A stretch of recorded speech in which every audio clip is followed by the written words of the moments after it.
Primeiro mandamento: fazer o bem. O bem é a finalidade da ética. Seu trabalho ou qualquer coisa que faça será bom, quando for feito de forma verdadeira. Então fazemos sempre o que acreditamos ser bom, mas nem sempre é bom para os outros. Isso se nota pelo sofrimento do mundo. Esse mal pode acontecer por não sabermos o que é melhor para o outro, ou por em algum momento perdemos a noção. E nesse aspecto de evitar erros e tentar conduzir o bem em conjunto com a paz é que a ética está presente. Cada um possui uma crença, opiniões, então não é possível ter uma fórmula certa para o bem. Existem três tipos de felicidades. Em primeiro lugar, precisamos de recursos para sobreviver e ter uma vida plena. Em segundo lugar, precisamos fazer atividades agradáveis e nos esforçar. E em terceiro lugar, precisamos de presença de amigos que nos entendam. Podemos ser mais felizes dando valor aos simples momentos da vida. O mal nasce de pontos de vistas, como, por exemplo, para um ladrão roubar faz bem, pois ganha sem se esforçar, como alguém que conseguiu de forma legítima. Temos que tomar cuidado com esses tipos de situações, que também existem em menor escala. Somos mortais e estamos sujeitos aos erros e sua consequência, a dor. Segundo mandamento: agir com moderação. A excelência intelectual possibilita que um sonho se torne realidade, para que nossa vida seja melhor. A falta de conhecimento gera dependência, o medo e a insegurança, pois não sabemos se podemos confiar naquela fonte ou temos apenas um lado da história. Não podemos tirar nossas próprias conclusões.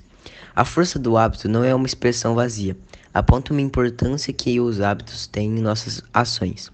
Bons hábitos e parar de fazer maus hábitos é fundamental para fazer com excelência boas ações em nosso cotidiano. A medida certa. Pais são necessários para desde cedo ensinar aos filhos bons hábitos, assim os tornando constantes. Se faltar disposição em fazer alguma tarefa, ela será feita de forma incompleta e errada. As atitudes feitas de mal forma e com pouco de capricho tornam a excelência moral cada vez mais distante. Se deixarmos que nossas disposições interiores sejam excessivas, a excelência moral também será arruinada, porque estaremos ligados com nossas emoções e ignorando a razão. A excelência moral é o meio termo entre os extremos possíveis da sua vontade e disposição. Cada atividade deve ser realizada sem intenções ocultas. Só assim a pessoa pode mostrar responsabilidade pelos atos praticados. Para agir com ética, então, é necessário dominar nossos instintos naturais. Precisamos desenvolver consciências e seguir bons exemplos. Terceiro mandamento: saber escolher. As escolhas revelam nosso caráter. As escolhas nascem de outros elementos, como a vontade.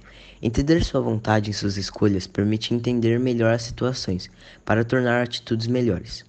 Uma ação não voluntária é quando ela não tem consciência do que está fazendo, ignora as consequências. Essas ações também se assemelham a ações de loucos. Cada situação deve ser avaliada em seu contexto. Outra forma de ação involuntária que é quando uma pessoa é obrigada a fazer aquilo, como procurar abrigo em uma tempestade, sendo forçadas a fazer isso. Já uma ação voluntária é quando a pessoa tem um objetivo e tenta alcançá-lo. Opiniões são certas ou erradas, já escolhas são boas ou más. Para fazer uma escolha é preciso de intelecto, assim fazendo bem em seguida junto com a ética. Precisamos de outras pessoas para viver eticamente, pois assim teremos noção de outros pontos de vista para não ofender os demais. O autoconhecimento não dá a liberdade que adquirimos conforme vivemos. Isso traz consciência dos nossos prazeres para sermos mais racionais em nossas ações. Quarto mandamento: praticar as virtudes. No meio do desejo do prazer, o dinheiro está envolvido, podendo trazer outra realidade ao indivíduo. Mas ele deve usar de forma consciente para não saciar apenas os desejos com coisas inúteis e passageiras. Com isso, temos a entender que há doce e certa ambição. Para praticarmos boas virtudes, precisamos que nossa mente esteja calma, para não seguirmos apenas nossa emoção. Quinto mandamento: viver em justiça. A justiça é a excelência mais completa, pois agrupa todas as excelências. O bem de toda a sociedade se relaciona com a justiça, que prega com ética e a razão o bem-estar de uma sociedade. São esses conceitos que ditam até onde sua liberdade pode ir, sem interferir na liberdade do outro. Como?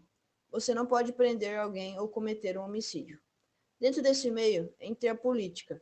Ela é responsável por moldar a nossa sociedade por meio de votos e com o desejo da maioria.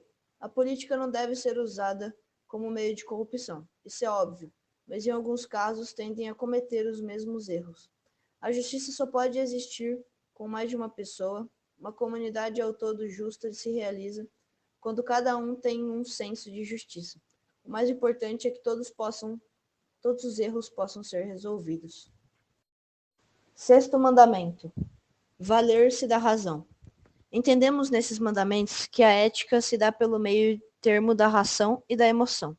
Para termos essa noção, é necessário ensinar o próximo de certa forma.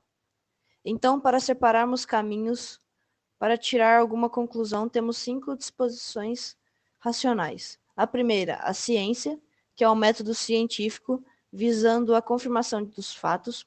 A segunda disposição é a técnica, é quando conhecemos sobre algum assunto e já sabemos fazer aquela determinada atividade.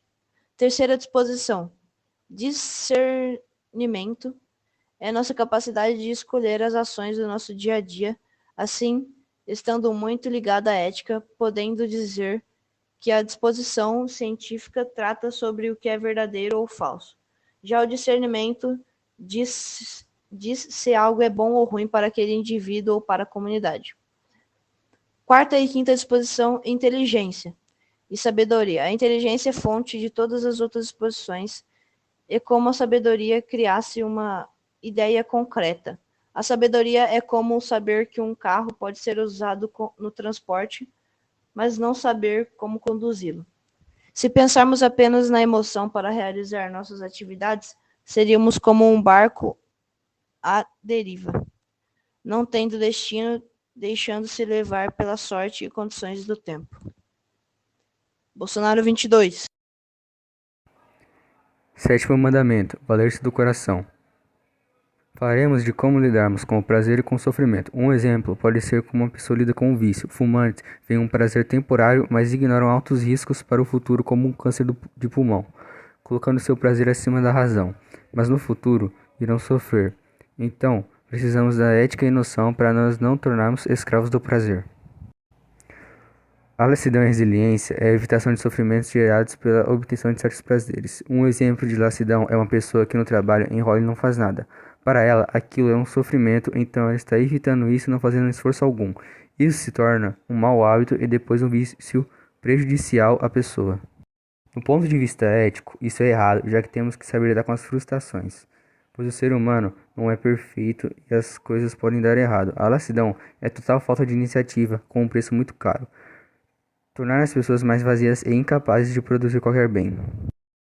Em contrário à excelência, existe a incontinência, que se conforta com mentiras e visa seu prazer acima de sua racionalidade, algo parecido com a lassidão. Oitavo mandamento: ser amigo. Precisamos viver em comunidade e para isso também precisamos de amigos que entendam nossos sonhos e medos. Eles nos indicam como somos e também um bom reflexo de nós mesmos. Temos então 3 tipos de amizade. São elas utilidade, prazer e o bem. O de utilidade é quando mantemos aquela pessoa por perto por interesses materiais. O por prazer é quando temos a necessidade de uma pessoa, pois ela nos proporciona algum tipo de prazer. Mas por outro lado, pode ser ter uma visão egoísta de só ver a pessoa desta forma. O amor pelo bem é quando queremos que a outra pessoa esteja feliz. Este, então, é o tipo mais adequado para receber o nome de amor. A amizade verdadeira depende da apreciação e do reconhecimento do caráter do outro. Nono mandamento: cultivar o amor. Com nossas amizades e meios sociais, temos que colocar em prática nossas excelências e nossos valores. Para isso, temos que ter uma noção de quem somos até para aceitar convites ou tentar não se enganar. Além disso, precisamos gostar de nós mesmos para que possamos não depender do outro totalmente, além de ter um alto apoio em situações difíceis. 10º mandamento: ser feliz.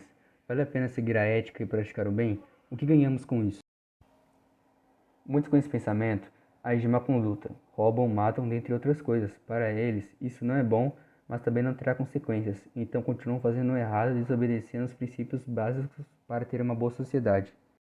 Pessoas que pensam assim não serão felizes, pois não colaborarão em sociedade fazendo o pior, então piorando sua situação.